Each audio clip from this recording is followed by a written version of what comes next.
มีปิ้งปลาเฮ็ดเมี่ยง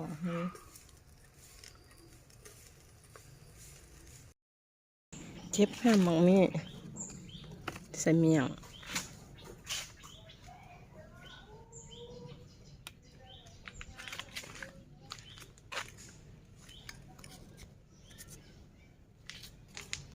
มากเฟือง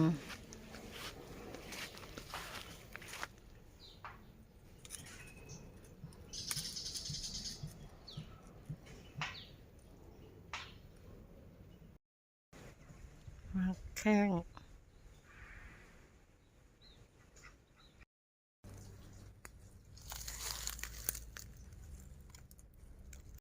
เจ็บใบกอก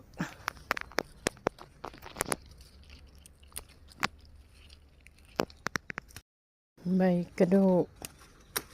โอ้คือบักแก่เถอะสัน